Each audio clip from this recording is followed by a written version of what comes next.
હજારોની સંખ્યામાં મુસ્લિમ નવજુવાનો અને મુસ્લિમ સમાજના આગેવાનો જ્યારે કલેક્ટર કચેરીએ રેલી સ્વરૂપે ટાઉન હોલથી અહીં સુધી આવ્યા ત્યારે અમન પ્રસ્થાતા અને અમનની સાથે આવ્યા અને ગયા.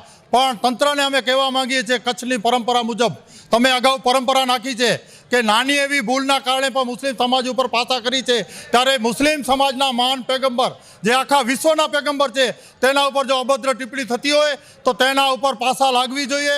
નહીં તો આ એક અલ્ટિમેટમ હતું અને પબ્લિકનો દેખાવ એક ટ્રેલર હતો, અને જો 1 મહિના પછી પાછા લગાડવામાં નહીં આવે તો ભુજથી ગાંધીધામ સુધી રેલી સ્વરૂપે તિરંગા યાત્રા કાઢવામાં આવશે તેવું એક અલ્ટિમેટમ આપવામાં આવેલું છે. અધિકારી તરફથી એવો રિસ્પોન્સ આપવામાં આવેલો કે અમે પૂરી કોશિશ કરશું અને ઉપર સુધી આ વાતની જાણ કરવામાં આવશે અને દરખાસ્ત તૈયાર કરવા માટેના પ્રયત્નો કરશું. हिंदुस्तान जो कोई प्रकृति है धन में अगर पैगंबर इस्लाम की तौहीन करे में अचदी वे तन के रोके में अचे वनी मते पासा जी कार्यवाही करे में अचे नका पर मुस्लिम समाज पर कायदाकीय રીતે અગિયા વધતું. મારું નામ સૈયદ અનવર શાહ બાપુ, સુન્ની મુસ્લિમ હિતરક્ષક સમિતિ બાગેર અહેમદ યુવા વિકાસ ટ્રસ્ટ પ્રમુખ રાપર તાલુકા.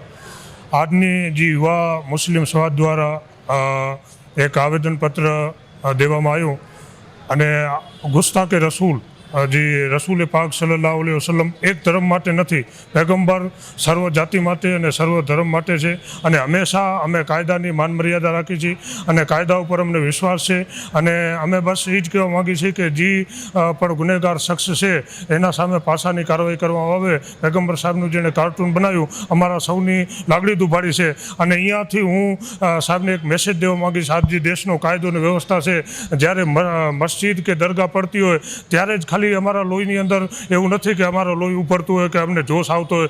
અમારી બાજુમાં ક્યારે પણ નાની ડેરી કે નાનું મંદિર પાડવા આવે ને તોય પણ અમને દુઃખ થાય છે, હિન્દુને તકલીફ થાય તોય પણ અમને દુઃખ થાય. અમે એવું હિન્દુસ્તાન જોવા માંગીએ છીએ જેમાં હિન્દુ પણ ભેગા રહેતા હોય અને મુસલમાન પણ ભેગા રહેતા હોય. અને આખિરમાં બસ એટલું કહીશ, અલ્ટિમેટ આપીશ કે સાહેબ જો 30 દિવસની અંદર આના ઉપર પાસાની સજા નહીં થાય તો અમે જન્મથી ભુજથી કરીને ગાંધીનગર સુધી એક તિરંગા યાત્રા કાઢશું. 8-10 હજાર માણસો આવ્યા હતા અને જરૂર પડશે તો 5 લાખ માણસો પણ આગળ આવશે.